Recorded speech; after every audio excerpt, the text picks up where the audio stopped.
નમસ્તે. પ્રવેશ દાખલા નંબર 9 આસ્થા અને આહ્ન 31/3/2017 રોજનું પાકું સરવૈયું આપેલું છે. સોનુને નવા ભાગીદાર તરીકે 1/4/17 પ્રવેશ આપે છે. 9 જેટલા હવાલા છે. એમાં સોનું મૂડી તરીકે 80,000, પાઘડી પૈકી 7200 રૂપિયા રોકડા, નફા નુકસાનનું નવું પ્રમાણ, પાઘડીનું મૂલ્યાંકન 40,000. આ જે 3 હવાલા છે એ નવી પેઢીના છે. નવી પેઢી શરૂ થતા પહેલા સોનુને અસર કરે છે, પણ એના નીચેના જે હવાલા છે તે આપણા જે પાકા સર્વેયામાં વિગતો આપી છે તેને અસર કરશે. તો હવાલા નંબર 4 થી આપણે ગણતરી શરૂ કરશું, પછી ઉપરના 3 હવાલાની એન્ટ્રી કરીશું. તો ચોથા નંબરનો જે હવાલો છે ત્યાંથી આપણે હવાલા ટીક કરીશું. કામદાર વળતરનો દાવો, કામદાર વળતર ભંડોળ છે, ટીક કરો. રોકાણો પર હવાલો છે, રોકાણો ટીક કરો. રોકાણો પર વ્યાજ પર હવાલો છે, એટલે રોકાણો અને રોકાણ વધઘટ ભંડોળ પણ આપેલું છે. રોકાણો બંનેને અસર કરશે. લેણદાર અને દેવી હુંડી બંને શબ્દો, એટલે બંનેને અસર કરશે. તો લેણદાર અને દેવી હુંડી બંનેને ટીક કરો. જમીન મકાન પર હવાલો છે 8મા નંબરનો, જમીન મકાનને ટીક કરો. ચૂકવેલ વીમા પ્રીમિયમ 4800 આવતા વર્ષના છે. પાકા સર્વેમાં કોઈ જગ્યાએ વીમા પ્રીમિયમ નથી, તેથી આની સીધી બે અસર આપણે આપીશું. હવે આપણે સૌ પ્રથમ શરૂઆત હવાલા સિવાયની એન્ટ્રીઓથી કરીશું. હવાલા સિવાયની જે એન્ટ્રીઓ છે તે દરેકની ફક્ત એક જ અસર આવશે. તો અહીંયા તમે જોઈ શકો છો કે જે હવાલા છે તેને આપણે થોડોક સમય માટે ટીક કરીને અલગ કરી દીધા. હવે જે બાકી રહ્યું છે તે એવી એન્ટ્રીઓ છે કે જેના પર કોઈ જ હવાલો નથી. તો આ જે એન્ટ્રીઓ બાકી રહી છે તેની આપણે એક એક અસર જે તે ખાતાની અંદર આપી દઈશું. જેમ કે મૂડી દેવા બાજુથી શરૂ કરીએ તો તમે જોઈ શકો છો કે પહેલા મૂડી આપેલી છે, આસ્થા અને આહ્નાની મૂડી. તો મૂડી ખાતું બનાવવાનું, ત્યાં આસ્થા અને આહ્નાની મૂડી લખવાની. એટલું ધ્યાન રાખજો વિદ્યાર્થી મિત્રો કે આ જે સરવૈયાની અંદર જે ઉધાર બાકી છે એ ઉધાર રહેશે અને જે જમા બાકી છે હંમેશા જમા બાજુ આવશે. તો મૂડી ખાતા એ જમા બાકી છે, મૂડી દેવાની જમા બાકી હોય, મિલકત લેણાની ઉધાર બાકી હોય. તો મૂડી ખાતાની અંદર વિગતમાં લખીશું બાકી આગળ લાવે આસ્થાની મૂડી 76,000 અને આહ્નાની મૂડી 48,400. આ એક એન્ટ્રી થઈ ગઈ. ત્યાર પછી જોઈએ તો પ્રોવિડન્ટ ફંડ દેવું છે, કોઈ હવાલો નથી, સીધી અસર મૂડી દેવા બાજુ પ્રોવિડન્ટ ફંડ 6,400. ત્યારબાદ ગાલખાદ અનામત આપી છે, દેવાદાર આપેલા છે, પણ ગાલખાદ અનામત કે ગાલખાદનો કોઈ હવાલો નથી. જ્યારે પણ દેવાદાર આપે અને દેવાદાર પર કોઈ પણ હવાલો ના હોય અને તમને મૂડી દેવા બાજુ ગાલખાદ અનામત આપી હોય તો આ અનામત આપણે સીધું પાકા સરવાળાની અંદર દર્શાવીશું. ત્યારબાદ મિલકત લેણા બાજુ આવીશું તો પાઘડી આપેલી છે. આ એક અગત્યનો પોઈન્ટ છે. જ્યારે પણ જૂની પાઘડી આપી હોય તો જૂની પાઘડી જૂના ભાગીદારોના મૂડી ખાતે ઉધાર થશે. તો પાકા સર્વેની અંદર ઉધાર બાજુ લખવાનું, વિગતમાં પાઘડી ખાતે, કૌંસમાં જૂની પાઘડી, બંનેનું જૂનું પ્રમાણ 1:1 છે, સરખા ભાગે વેચશે. 4200. સોનુના ભાગમાં પાઘડી આવે નહીં, સોનું નવો ભાગીદાર છે. અત્યારે ફક્ત જૂના ભાગીદારોની વાત ચાલે છે. કોઈ પણ જૂનો અનામત, જૂનો ખર્ચ એ જૂના ભાગીદારો જ ભોગવશે.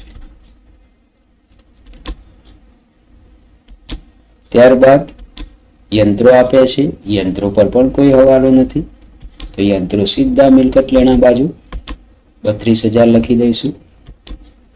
ત્યાર પછી દેવાદાર પર કોઈ હવાલો નથી, તો દેવાદાર પણ મિલકત લેણા બાજુ 25,200. પછી સ્ટોક આપે છે, સ્ટોક પર પણ કોઈ હવાલો નથી. તો જે વિગતો પર હવાલો નથી તે એવી જ અસર સેમ પાકા સરવૈયામાં આપી દેવાની છે. સ્ટોક પણ આપી દઈશું 14,400. ત્યારબાદ રોકડની ઉધાર બાકી આપી છે. મિલકત લેણા બાજુ એટલે ઉધાર બાકી, અને રોકડની ઉધાર બાકી આપી છે. આપણે અહીંયા રોકડ ખાતાની જરૂર છે. કેમ જરૂર છે? તો સોનું પાઘડી રોકડેથી લાવશે અને પાઘડી પ્રીમિયમ પણ રોકડેથી લાવશે, એટલે રોકડ ખાતાની અંદર ફેરફાર થશે. એટલે રોકડ ખાતું આપણે બનાવવાનું છે, અને રોકડ ખાતું બનાવ્યા પછી ઉધાર બાજુ બાકી આગળ લાવ્યા. આપણી રોકડ સિલક છે 16,000 રૂપિયા. આ એન્ટ્રી આપણે પાકા સરવૈયામાંથી લીધી છે. ત્યારબાદ જાહેરાત ઝુંબેશ ખર્ચ. આ ખર્ચ જૂના ભાગીદારોએ કરેલો છે, જેથી જૂના ભાગીદારોના મૂડી ખાતે ઉધાર ખર્ચ છે એટલે ઉધાર. કયા પ્રમાણમાં? તો સરખા પ્રમાણમાં 1600 એટલે 3200 રૂપિયા ખર્ચની ફાળવણી થઈ ગઈ. સોનુના ભાગમાં આવશે નહીં, સોનુ નવો ભાગીદાર છે. ત્યાર પછી નફા નુકસાન ખાતું આપી છે. હવે નફા નુકસાન ખાતાની કઈ બાકી આપી છે? ઉધાર બાકી. નફા નુકસાન ખાતાની ઉધાર બાકી એટલે નફા નુકસાન ખાતાનો ઉધાર બાજુનો સરવાળો વધુ એટલે ઉધાર બાકી કહેવાય. તો નફા નુકસાન ખાતાની ઉધાર બાજુનો સરવાળો વધુ હોય એટલે ઉધાર બાજુ ખર્ચ હોય, ખર્ચ વધુ હોય તો નુકસાન હોય એટલે નુકસાન આપ્યું છે. નુકસાન કોણ ભોગવશે? તો જૂના ભાગીદારો. મૂડી ખાતે ઉધાર, નફા નુકસાન ખાતે 2,000 2,000 4,000 આપે છે. બંને ભાગીદારો સરખા ભાગે ભોગવશે. ત્યાર પછી હવે આપણે ફક્ત ને ફક્ત હવાલાની એન્ટ્રીઓ બાકી રહી છે. તમે જુઓ, આ જે એન્ટ્રીઓ દેખાય છે એ તમને હવાલા સિવાયની એન્ટ્રીઓ, જેની અસર આપણે સરવૈયાની અંદર આપી દીધી છે. હવે જે એન્ટ્રીઓ રહી છે એ દરેકની ઓછામાં ઓછી 2 અસર આવશે. કામદાર વળતર ભંડોળ 4,800 રૂપિયા આપણી પાસે છે. કામદાર વળતરનો દાવો 3200 મંજૂર કર્યો છે. તો વિદ્યાર્થી મિત્રો, સમજીએ આ હવાલાને. કામદાર વળતર ભંડોળ એટલે એવું ભંડોળ કે જ્યારે કોઈ કર્મચારીને કંપનીમાં અકસ્માત થશે તો તેને કંપની દવાના કે પગાર કે કંઈ પણ રીતે પૈસા ચૂકવશે. તો આ જે પૈસા છે એ ફંડ આપણું 4,800 રૂપિયા છે. આ 4,800 કોઈ કામદારને અકસ્માત થાય છે અને એ કામદાર આપણી જોડે 3200 રૂપિયા માગે છે. આપણે 3200 રૂપિયાનો દાવો મંજૂર કરીએ છીએ કે હા ભાઈ, તને 3200 રૂપિયા આપીશું. તો આપણું ફંડ 4,800 રૂપિયા, એમાંથી 3200 રૂપિયા ખર્ચો થયો. કામદાર વળતર ભંડોળ 4,800 અને 3200 ખર્ચો થયો, તો આપણી પાસે 800 રૂપિયા રહ્યા. આ 800 રૂપિયા જે ભાગીદાર જૂના છે, આસ્થા અને આહના, નફા નુકસાનના જૂના પ્રમાણમાં સરખા હિસ્સે વેચી લે છે. આ એની એક અસર થઈ. આની બીજી અસર, કામદાર વળતરનો દાવો જે 3200 રૂપિયા છે એ આપણા માટે દેવું છે, ચૂકવવાના બાકી છે અથવા દેવું છે. તેથી તે મૂડી ખાતામાં એટલે કે મૂડી દેવા બાજુ પાકા સરવૈયામાં આવશે. તો મૂડી ખાતાની અંદર પેલા એન્ટ્રી આપીએ કામદાર વળતર ભંડોળ 800. ત્યાર પછી પાકા સરવૈયાની અંદર એની બીજી અસર, કામદાર વળતરનો દાવો 3200 રૂપિયા. આગળ જોઈએ તો રોકાણ ઉપર હવાલો છે. રોકાણ વધઘટ ભંડોળ 1600 રૂપિયા આપ્યું છે. રોકાણો 19,200માં આહના લઈ જાય છે. સમજીએ, આપણી જોડે રોકાણો 20,000ના છે. હવે સોનું પ્રવેશ કરે એના પહેલા બંને ભાગીદારો રોકાણો માટે એવું વિચારે છે કે રોકાણો કોઈ એક ભાગીદાર આહના લઈ જશે, પણ આહના આ રોકાણો 19,200માં લઈ જાય છે. રોકાણો 20,000ના છે, 19,200માં લઈ જાય છે. તો 800 રૂપિયા નુકસાન થાય છે. આ નુકસાન માટે આપણી જોડે રોકાણ વધઘટ ભંડોળ 1600 રૂપિયા સરવૈયાની અંદર છે. તો આ 1600 રૂપિયા જે રોકાણ વધઘટ ભંડોળ છે એમાં ઘટાડો થશે. કેમ ઘટાડો થશે? તો રોકાણો 20,000ના હતા, 19,200માં આહના લઈ ગઈ છે. 800 રૂપિયા નુકસાન જાય છે. જે નુકસાન સહન કરવા માટે આ ભંડોળ આપણે ઊભું કર્યું છે. તો 1600માંથી 800 રૂપિયા જશે એટલે 800 રૂપિયા રોકાણ વધઘટ ભંડોળ રહેશે. જેમ આગળ આપણે જોયું કે 3200નો દાવો મંજૂર કર્યા પછી જે ફંડ આપણી જોડે હતું તે બંને ભાગીદારોએ વેચી લીધું હતું. તેમ અહીં રોકાણ વધઘટ ભંડોળ 1600માંથી 800 રૂપિયા ઘટ્યા, એટલે 800 રૂપિયા જે વધ્યા છે તે બંને ભાગીદારો વેચી લેશે. આ એક અસર થઈ. બીજી અસર 19200માં રોકાણો આહના લઈ જાય છે, તેથી તેના મૂડી ખાતે ઉધાર થશે. ભાગીદાર કોઈ પણ મિલકત લઈ જશે તો તેના મૂડી ખાતે ઉધાર થશે. તો મૂડી ખાતાની અંદર બંને અસરો આવશે. રોકાણ વધઘટ ભંડોળ જે વધ્યું છે 800 રૂપિયા એ બંને સરખા ભાગે વેચી લેશે, અને રોકાણો ખાતે ભાગીદારના મૂડી ખાતામાં લખી દઈશું 19200 ફક્ત આહનાના ખાનામાં, કારણ કે રોકાણો કોણ લઈ ગયું? આહના. હવે 6થા નંબરનો હવાલો. રોકાણો પર મળવાનું બાકી વ્યાજ 2400 નોંધાયેલું નથી. રોકાણો પર જે વ્યાજ મળશે તે આપણા માટે આવક કહેવાશે. હવે કોઈ આવક કે ખર્ચ નોંધવાનો બાકી હશે તો તે માટે આપણે પુનઃ મૂલ્યાંકન ખાતું બનાવીએ છીએ. પુનઃ મૂલ્યાંકન ખાતાની જમા બાજુ રોકાણોનું મળવાનું બાકી વ્યાજ 2400 રૂપિયા લખીશું, અને મળવાનું બાકી એ આપણા માટે લેણું કહેવાય. તેથી મિલકત લેણા બાજુ રોકાણો પર મળવાનું બાકી વ્યાજ નોંધીશું 2400 રૂપિયા. એક હવાલાની બંને અસરો આવી ગઈ, એક મિલકત લેણા બાજુ અને એક પુનઃ મૂલ્યાંકન ખાતે. ત્યાર પછી 8મા નંબરનો હવાલો જે છે એ જમીન મકાન પર છે. જમીન મકાન આપણને પાકા સરવૈયાની અંદર 40000 આપી છે, જે ચોપડે કિંમત તેની બજાર કિંમત કરતાં 20% ઓછી છે. એટલે જે 40000 છે એ ઓછી કિંમત છે. ખરેખર બજારમાં એની કિંમત વધુ છે. કેટલી વધુ છે? તો 20% ઓછી. એટલે માની લો કે જમીન મકાન 40000 છે, એને આપણે ધારી લઈએ 100%, તો બજારમાં એની કિંમત 120% છે. અને બીજી રીતે વિચારીએ તો બજારમાં 100% હોય તો આપણે જે સરવૈયામાં 40000 દર્શાવ્યા છે તે તેની 80% કિંમત છે. સમજીએ કે જમીન મકાન 80% કિંમત 40000 ગણાય, કારણ કે બજારમાં આની કિંમત 20% વધુ છે. તો બજારમાં આની કિંમત 100% હોય તો 40000 ગુણ્યા 100 ભાગ્યા 80.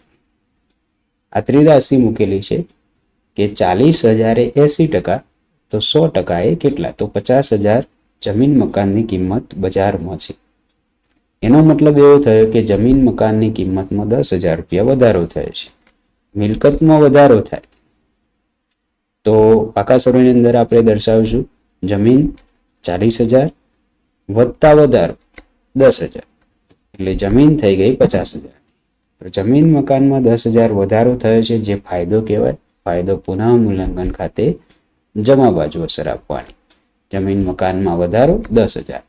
તો એક અસર આપણે પાકા સરવૈયામાં આપી મિલકતો બાજુ, અને બીજી અસર જમીન મકાનમાં વધારો થયો, જે ફાયદો થયો છે, જેથી આપણે પુનઃ મૂલ્યાંકન ખાતે નોંધ્યા છે.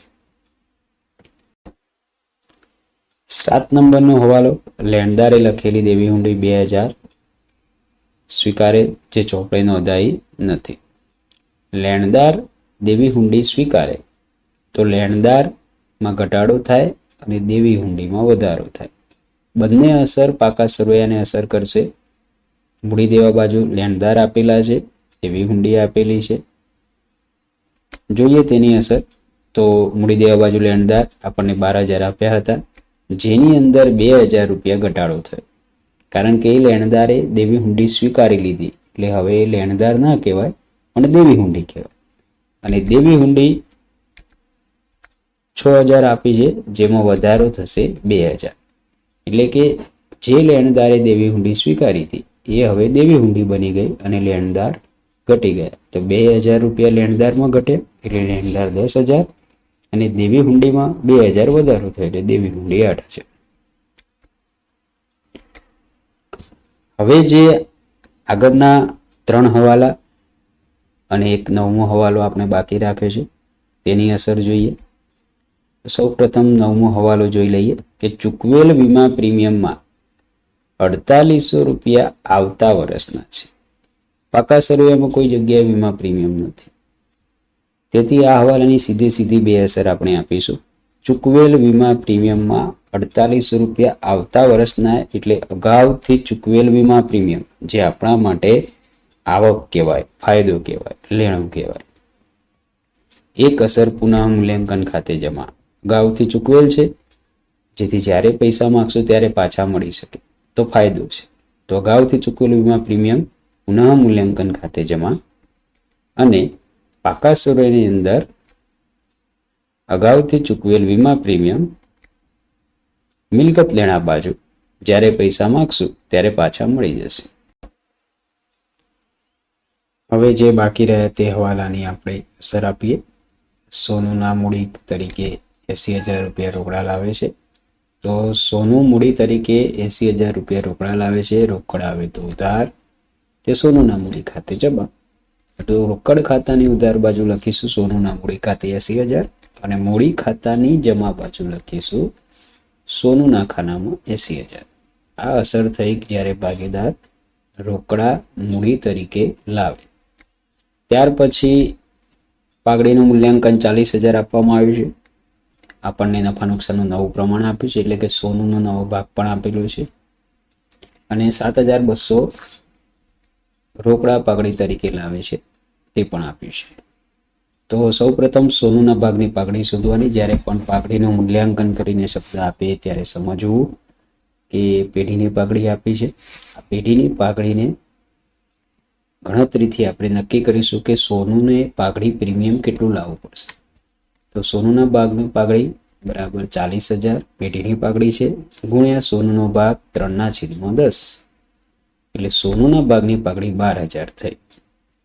આ 12,000 માંથી સોનું રોકડા 7,200 આપે છે. તો બાકી રહ્યા 4800 રૂપિયા, જે સોનું જોડે લેવાના બાકી. તો રોકડા લાવે તેની આમ નોંધ અલગ, અને જે બાકી રહ્યા એટલે કે ઉધાર, એની આમ નોંધ અલગ થશે. તો ત્યાગના પ્રમાણમાં આ બંને વહેંચાશે. ત્યાગનું પ્રમાણ શોધવા માટે ત્યાગ બરાબર જૂનો ભાગ ઓછા નવો ભાગ.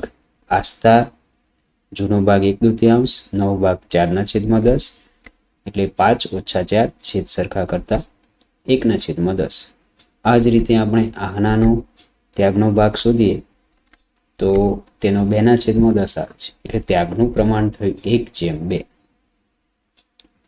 એનો મતલબ એવો થયો કે પાઘડી પ્રીમિયમ જે 12,000 રૂપિયા સોનું લાવશે, તે જૂના ભાગીદારો ત્યાગના પ્રમાણમાં 1/2 પ્રમાણમાં લઈ જશે. તો રોકડ પાઘડી 7,200 છે, એને ત્યાગના પ્રમાણમાં વેચી 1/2 પ્રમાણમાં, તો આસ્થાના ભાગમાં 2,400 અને આહનાના ભાગમાં 4,800 આવશે. અને જે બાકી રહી પાઘડી 4,800 રૂપિયા, એને આપણે વેચીશું તો આસ્થાના ભાગમાં 1,600 અને આહનાના ભાગમાં 1,200 આવશે. આમનો જ જોઈ લઈએ બંનેની. તો રોકડ પાઘડી 7,200, આમનો જ થશે રોકડ ખાતે ઉધાર, એટલે કે રોકડ પાઘડી ઉધાર, તે પાઘડી પ્રીમિયમ ખાતે 7,200. એના પછી પાઘડી પ્રીમિયમ ખાતે ઉધાર, તે આસ્થા ખાતે 2,400 આવશે અને આહના ખાતે 4,800 આવશે. તો આ બંનેના મૂડી ખાતામાં જમા થશે. આસ્થામાં 2,400 અને આહનામાં 4,800, અને રોકડ ખાતાની ઉધાર બાજુ 7,200 આવશે. જે પાઘડી રોકડમાં નથી લાવ્યા તો પૈસા લેવાના બાકી છે. કોની જોડે? સોનું જોડે. તો સોનુના મૂડી ખાતે ઉધાર 4,800, તે આસ્થાના ખાતે 1,600, તે આહનાના ખાતે 3,200. જો રોકડમાં પાઘડી લાવે છે તો રોકડ ખાતે ઉધાર 3,200 લખવાના, અને જે જૂના ભાગીદારો છે તેમના ખાતામાં ત્યાગના પ્રમાણમાં વેચવામાં આવશે. જો રોકડા નથી લાવતો પાઘડી પ્રીમિયમ, તો નવા ભાગીદારના મૂડી ખાતે ઉધાર અને જૂના ભાગીદારના મૂડી ખાતે જમા ત્યાગના પ્રમાણ. ખાતાની અંદર અસર આપીએ તો રોકડ પાઘડી રોકડ ખાતે ઉધાર, પાઘડી પ્રીમિયમ ખાતે લખીશું વિગતમાં, અને 7,200. આ 7,200 ની એન્ટ્રી આમનોંધ પ્રમાણે વિગતમાં લખીશું પાઘડી પ્રીમિયમ ખાતે, આસ્થાના ખાતામાં 2,400, આહનાના ખાતામાં 4,800. હવે જે પાઘડી રોકડમાં નથી લાવે તેની આમનોંધ અને તેની અસર જોઈ લઈએ. તો આસ્થાના મૂડી ખાતે પાઘડી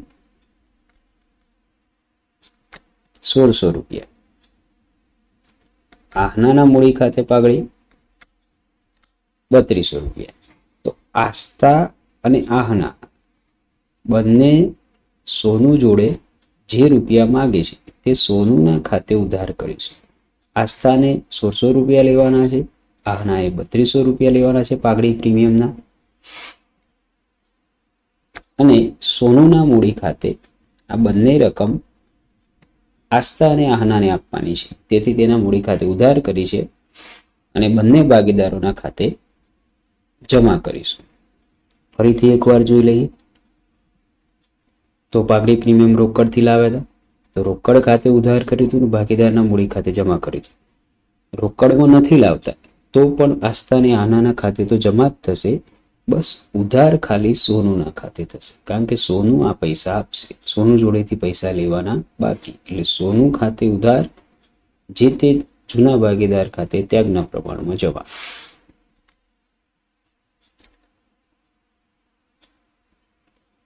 હવે જોઈએ પુનઃ મૂલ્યાંકન ખાતાની અંદર 3 જ વિગતો છે. બધા હવાલાની એન્ટ્રીઓ થઈ ગઈ છે. પુનઃ મૂલ્યાંકન ખાતું બંધ કરીએ તો 2400, 10,000 અને 4800 આનું ટોટલ કરીશું તો 17,200 આવે છે. આ 17,200 આપણે ઉધાર બાજુ લખીશું. ઉધાર બાજુ બીજી કોઈ વિગત છે નહીં, તેથી 17,200 એ આપણો જવાબ થશે. આ જવાબ આપણો મૂડી નફો છે, એટલે કે મૂડી ખાતે જશે, નફો છે. આસ્થાના અને આહનાને સરખા હિસ્સે આપણે વેચ્યા છે, તો 7,200 ના 8,600 17,200 ને વેચવાથી બંનેના સરખા ભાગે નફો મળશે. આ નફો આપણે ભાગીદારના મૂડી ખાતે જમા બાજુ. આસ્થા અને આહનાની મૂડીમાં વધારો થયો, જે નફો થયો છે એ નફો જૂની પેઢીનો છે, તો જૂની પેઢીનો નફો જૂના ભાગીદારો વચ્ચે જૂના પ્રમાણમાં 8,600 8,600. ત્યાર પછી ખાતું બંધ કરીએ તો સોનુના ખાતાની અંદર ફક્ત એક જ રકમ છે 80,000. જમા બાજુથી ખાતું બંધ કરીશું. જમા બાજુ 80,000 લખ્યા છે, ઉધાર બાજુ 80,000 લખીશું. ઉધાર બાજુની બે વિગતો 1600 ને 3200 બાદ કરશું તો સોનુના ખાતામાં જે ખૂટતી રકમ છે તે તેની નવી મૂડી કહેવાશે, જે 75,200 છે. ત્યાર પછી આહનાનું ખાતું બંધ કરીએ તો આહનાના જમા બાજુનું ટોટલ 66,200 થાય છે, જે ઉધાર બાજુ કરતાં ઓછું છે. તો ઉધાર બાજુની બધી જ રકમો 66,200 માંથી બાદ કરતો આપણને જે મળશે તે જવાબ હશે, તો તે જવાબ છે 39,200. તે જ રીતે આસ્થાનું ખાતું બંધ કરીશું. આસ્થાના ખાતાનો સરવાળો કરીશું જમા બાજુનું, કારણ કે જમા બાજુ રકમ વધુ છે, તો સરવાળો છે 89,800, જે આપણે ઉધાર બાજુ લખીશું. અને ઉધાર બાજુની 3 રકમો જે આપી છે 4200, 1600, 2000 બાદ કરીશું તો વધતી રકમ છે 82,000. ત્યાં આપણે બાકી આગળ લઈ ગયા લખવાનું. આ 3 રકમો નવા ભાગીદારોની મૂડી છે, તો મૂડી ખાતામાં એટલે કે પાકા સરવૈયામાં મૂડી તરીકે દર્શાવીશું. આસ્થા, આહના અને સોનું, આમની નવી મૂડી 82,000, 39,200 અને 75,200, જે સરવાળો કરી ડાયરેક્ટ બહાર પણ લખી શકાય, 1,96,400. હવે આપણે પાકા સરવૈયાનો સરવાળો કરીશું. એના પહેલા રોકડ બેંક ખાતું બંધ કરીશું. તો રોકડ બેંક ખાતાની અંદર બાકી આગળ લાવ્યા 16,000, સોનું મૂડી તરીકે રોકડા લાવી હતી 80,000 અને સોનું પાઘડી રોકડમાં લાવી હતી 7,200. એના સિવાય બીજી કોઈ રકમ છે નહીં. તો સેમ સરવાળો કરીશું. જમા બાજુ લખીશું. બાકી આગળ લઈ ગયા 1,03,200. આ રોકડ ખાતાની આખરની બાકી મિલકત કહેવાય. તો પાકા સરવૈયાની અંદર મિલકતો બાજુ રોકડ ખાતે 1,03,200. હવે પાકા સરવૈયાનો સરવાળો કરીશું તો સરવાળો થાય છે 2,32,200, જે ઉધાર બાજુ સરવાળો કરવાથી 2,32,200 મળી જાય છે, જેથી આપણો દાખલો અહીંયા પૂરો થાય છે. તો વિદ્યાર્થી મિત્રો, દાખલો ગણતી વખતે તમે કોઈ પણ રીતે સ્ટેપમાં દાખલો કરી શકો છો. તમે ઈચ્છો તો પહેલાં હવાલાની અસર પણ આપી શકો છો, ત્યારબાદ બાકી રહેલી હવાલા સિવાયની એન્ટ્રીઓ આપી શકો છો અને શરૂઆત તમે હવાલા સિવાયની એન્ટ્રીઓથી પણ કરી શકો છો. પણ આપણે પાકા સર્વેની અંદર જે મૂડી આવશે અને જે રોકડ ખાતું આવશે એના આધારે આપણો જવાબ મળશે. બાકીની વિગતોના હવાલા થોડાક સરળ હોય છે, પણ જો રોકડ ખાતું અને મૂડી ખોટી આવશે તો પાકું સર્વે મળશે નહીં. અને હંમેશા મિલકતો બાજુનો સરવાળો મોટા ભાગે સાચો હોય છે, કારણ કે મિલકતો બાજુ હવાલા ઓછા અને જે હોય છે તે સરળ હોય છે. ઓકે, ધન્યવાદ.